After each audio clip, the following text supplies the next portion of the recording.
Mga kalad, aduna na sa kita ipambit karon kining pulong sa Dios. Atong basahon karon diri sa pagbasa gikan sa basahon ni Propeta Isaias. Sa dili pa di kita mo padayon sa pagbasa nini. Sa makadungog na ining video, palihog ko sa pag-share nini.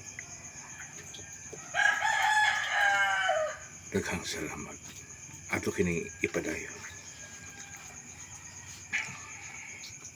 Nag-ingon ang Ginoo sa iyahang katawhan, sunda ang hustisya ug buhata ang matarong, kay dili madugay. Luwason ko kuna kamo og ipaila ko ang akong katarong. Ang mga langyaw na may duol sa Ginoo aron sa pag-alagad kaniya o nagmatuod sa adlang nagtamod sa adlang ipapahulay o nagtuman sa iyang sugo. Panad-on ko sa balaan kung bukid o lipayon ko sila dito sa akong templo.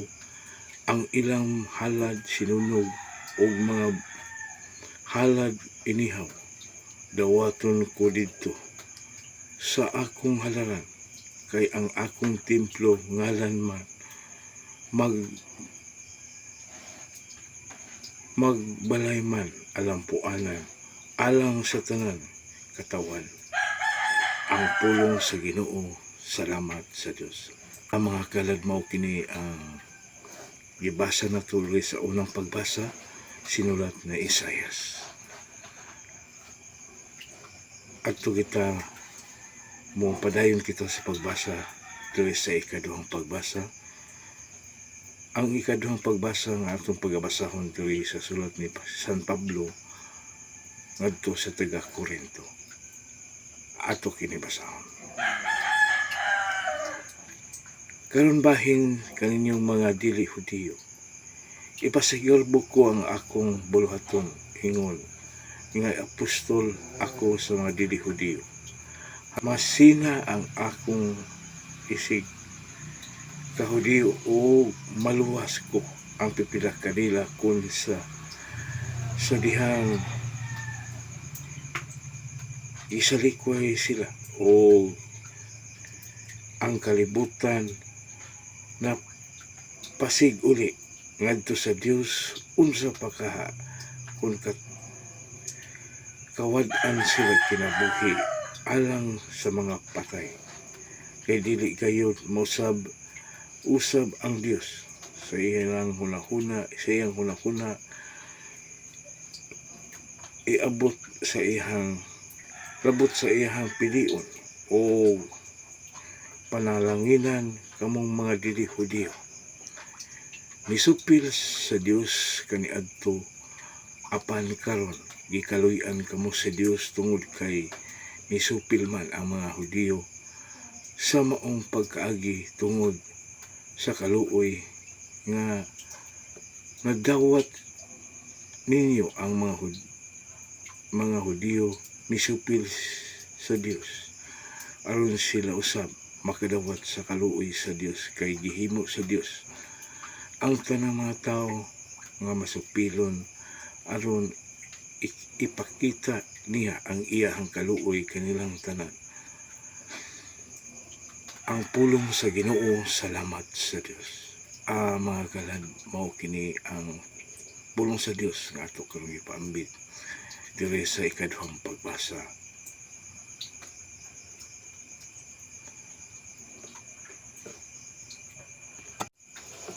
Ug karon mga kalad, ato na sab kini ibasahon ang ebanghelyo.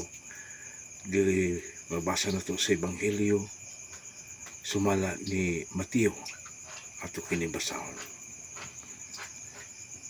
Bibiya sa Jesus ni adtong dapita o miadto sa kayutaan duol sa mga syudad sa Tiro ug Sidon. Usa ka babae nga taga Kanaan nga nagpuyo ni adtong dapita miduol kaniya ug mituo, Sir, anak ni David, kaluoy taon ako. Ang anak kong babae giyawaan o nagantos pag-ayo. Apan wala motubag sa Jesus, miduol ang iyang mga tinud-an kaniya o miingon, papawaha siya. Kaya nagsunod-sunod siya kanato o saba kayo. Unya mitubag sa Jesus. Ipadala ako ngadto sa tanang katawhan sa nawalang mga karnero sa nasod sa Israel. Apan midol ang babae o miluhod sa tubangan niya, Sir, tabangi ako. Tabangi intahon ako, mingon siya. Si Jesus mitubag. Dili maayo nga kuhaon ang kalanon sa mga anak o ipakaon sa iro. Ang babae ming tubag, tinuod ka na, Sir. Apan bisan gani ang mga iro, makakaon man sa mga mumho nga nahulog gikan sa lamisa sa galon o si Jesus ming tubag kaniya, inday, pagkadako sa imong pagsalig, matuman ang imong gihangyo o niadto dayong gutlua na ayo ang iyang anak. Ang ebanghelyo sa Ginoo daygon ikaw o Kristo.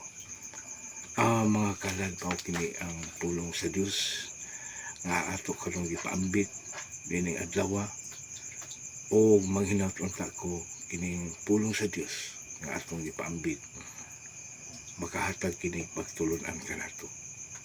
Wala kita'y laing tuyo mao niining pulong sa Dios nga atong gipaambit aron kini makuhaan kanat pagtulunan sa matag usa kay kitang tanan nagkinahanglan kita giya mao kini ang pulong sa Dios nga ato karong gipaambit o manghinaut ko nga ato kining ika-apply sa tagsa-tagsa nato kakinabuhi nga kining pulong sa Dios mao kini makahatag iwag nga sa atong tagsa-tagsa kaugalingon padulong ngadto sa gingharian sa langit.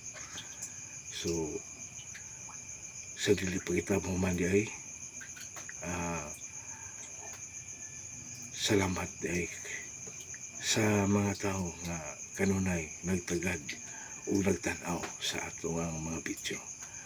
Daghang salamat o dili lang kita kutob o maayong adlaw kanatong tanan. Praise the Lord.